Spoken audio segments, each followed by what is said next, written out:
afternoon and welcome to the news update on Dominion Television, Ibadan. I am Anu Oluwapo Idowu. Nigeria and African Union Commission have stepped up efforts to improve access to safe water and sanitation across Africa following a high-level meeting in Abuja with the African Ministers' Council on Water, MCAO. Minister of Water Resources and Sanitation Joseph Utseb received the AU delegation led by Hassan Yambe and Nelson Gomonda, alongside other senior officials. Utseb described the engagement as timely and strategic, noting it reinforces collaboration to close water access gaps and strengthen policy implementation across the continent.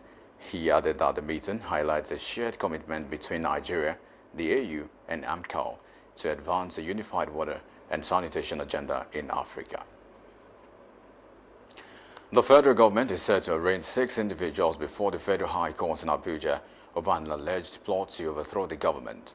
Those to be charged include 2 retired senior military officers and a 7th police inspector. The defendants are facing a 13-count charge bordering on conspiracy, attempted treason, terrorism financing, and money laundering. The prosecution alleges a group conspired in 2025 to wage war against the state and failed to report or prevent the planned act. A former Minister of State for Petroleum Resources, Timi Silva, is also named in the charge but remains at large. Outgoing Minister of Housing and Urban Development Ahmed Dangiwa has thanked President Bola Tinubu for the opportunity to serve following his exit in the recent cabinet reshuffle. In their statement, Dangiwa described his tenure as an honor and a privilege, noting his role in advancing reforms aimed at expanding access to affordable housing. He also expressed appreciation to members of the Federal Executive Council, ministry staff, and development partners for their support.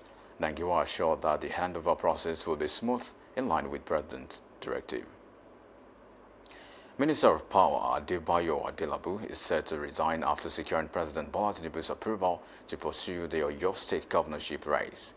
The decision followed a meeting at the presidential villa in Abuja, where Adelabu presented a scorecard of his stewardship, highlighting efforts to stabilize power generation, improve transmission, and drive sector reforms. According to his media aide, the resignation will take effect in the coming days, with timing aimed at ensuring continuity in ongoing power sector reforms.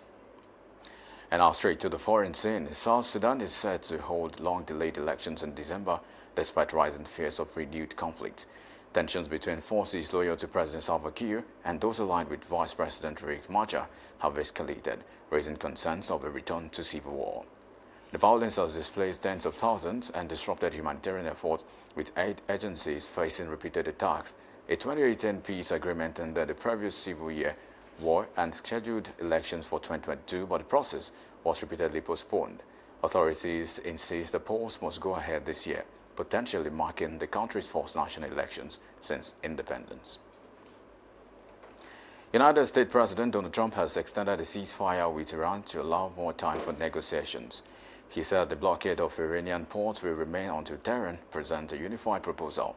Talks remain uncertain as Vice President J.D. Vance has yet to travel for scheduled discussions, while Iran has not formally responded. An Iranian official has dismissed the move as a delay tactic, even as hopes for talks in Islamabad fade.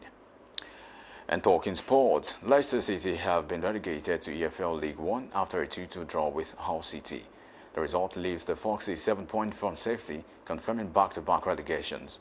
Goals from Jordan James and Luke Thomas were not enough as Hull's late equalizer sealed Leicester's fate. Manager Gary Roberts blamed missed chances on a difficult season, and the drop marks a dramatic fall for Leicester just a decade after their historic 2015-2016 Premier League title win. And that's about it on the news update. You can visit our website on www.dominion.org.ng to watch us live and interact with us. You can also follow us across our social media platforms on Facebook, Instagram, TikTok, YouTube, and LinkedIn at Dominion Broadcast, and X at Dominion Cast. And that ends the news update on Dominion Television. I am Anu Oluwapo Idowu. Thank you for watching.